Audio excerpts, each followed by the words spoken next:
Hey there, guys. Welcome back to the Flick Experience. I'm the host man, Gabriel here. Now, I know this is going to be a little bit of a late review because, come on, let's be honest. I don't have early access to those movies either way. I always see them either a little late or a little early. It just depends on what the film is. But luckily, I was able to see it last weekend, though. So anyway, I'm here now, and this is my review of The Accountant 2. It stars Ben Affleck reprising his role again as Christian Wolf and John Bernthal also back in his role as Brax Wolf. It is directed by Gavin O'Connor. And yeah, I did like the first Accountant film. I thought it was a solid B-average movie, and I thought Ben Affleck kicked ass as Christian Wolf. And now for the second film of The Accountant 2, Christian Wolf is back at it, teaming up with his brother Brax to take it down some mysterious assassins while also trying to find this kid of some family that has somehow ties in and with either his like CIA business or something that has like a backstory, and they're trying to find him, and before this assassin does.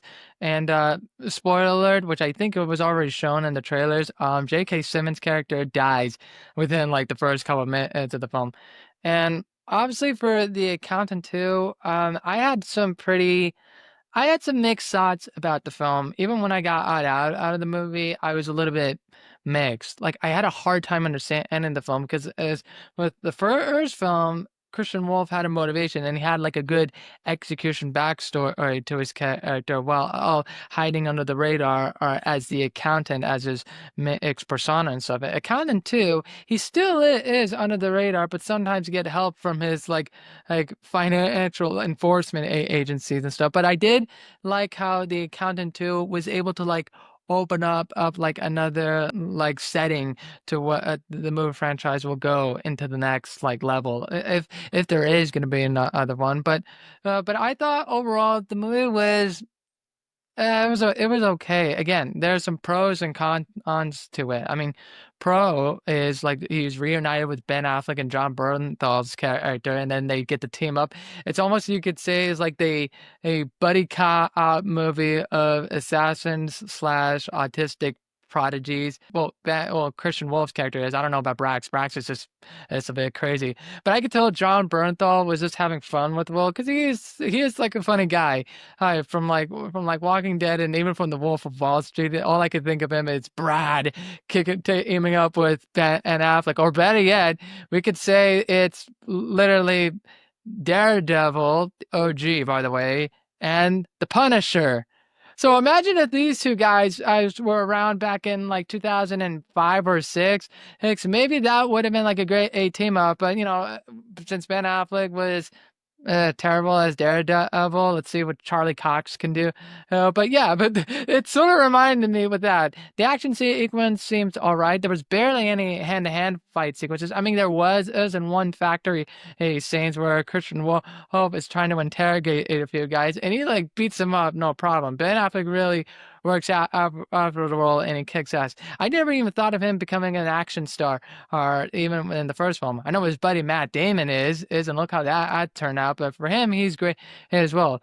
I love the smart characteristics Christian Wolf has as played by Ben Affleck because, as again, he's this like sort of like you could say autistic prodigy, good with numbers and all, but he's also good with weapons, the way he uses them and how to fight. He's very smart and how detail oriented how he goes, his planning and the math, and you get to see his other everyday lifestyle from. By the way, I also forgot to mention there's also a line dance like sequences in the film where Ben Affleck's character is line dancing in some cowboy bar, and as usual, anytime there's a bar sequence in an action film, I know shit's about to go down with a fight sequence, and I really wish the fight sequence was a little bit longer because it was just like one and done quickly. And like imagine that John Bernthal and Ben Affleck. Now we have like a roadhouse fight sequences, and I thought it was like, was this sort of funny or is this like some time span and just so like I keep up with minutes in the film just so that it's like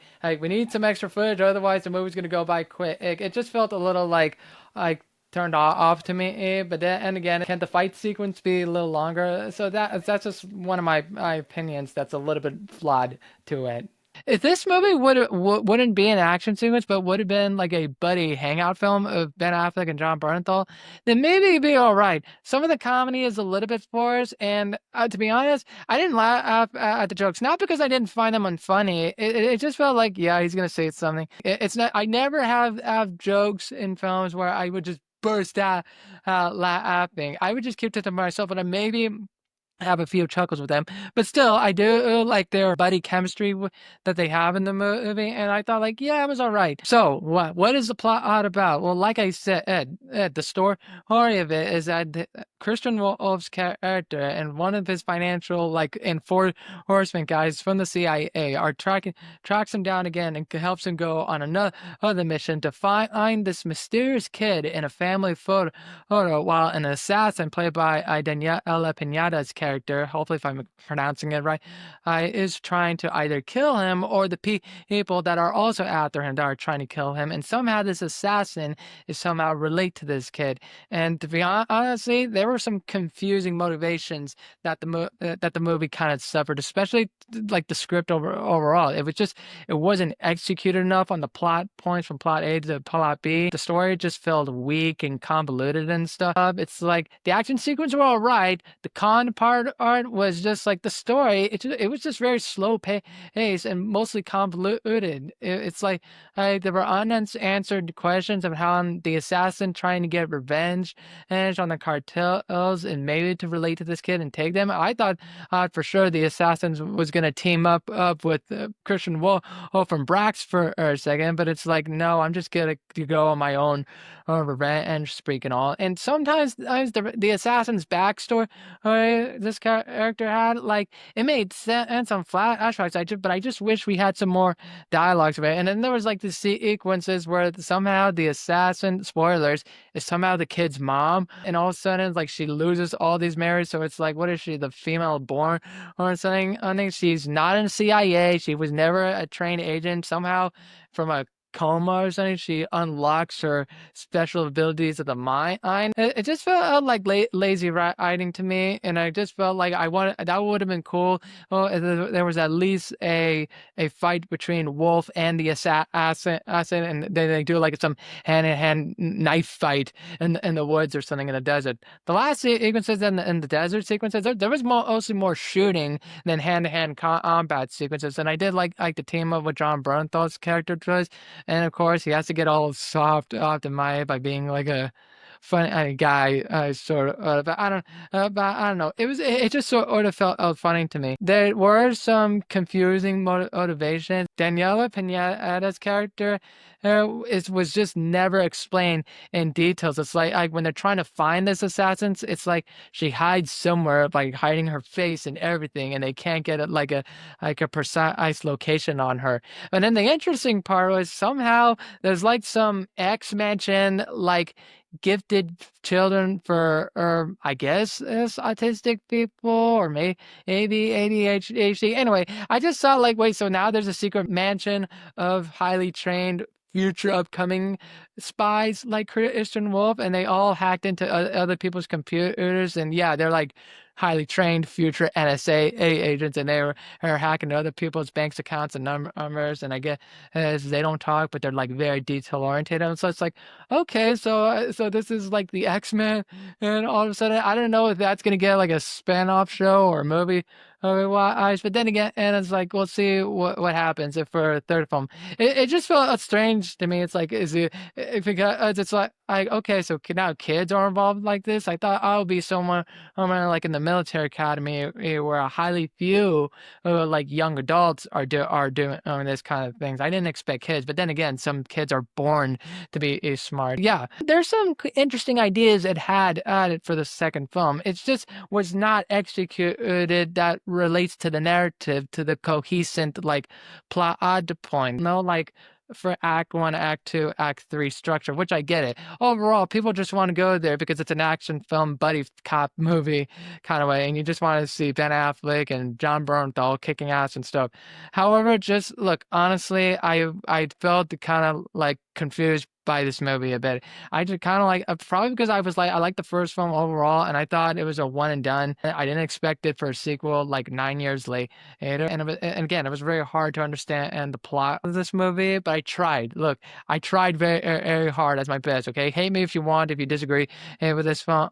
But hold on, let me grade the film yet. So overall for this score, I'm gonna give it 2.5 out of 5 G stars. Now look, this isn't like a D movie to me. This is a C average movie. The first film to me, hey, it was a B movie. The second film, it's a C average film. It's like it was barely okay, right? It wasn't horrible, but it wasn't fantastic either way. But it was all right. Now, would I rewatch this again?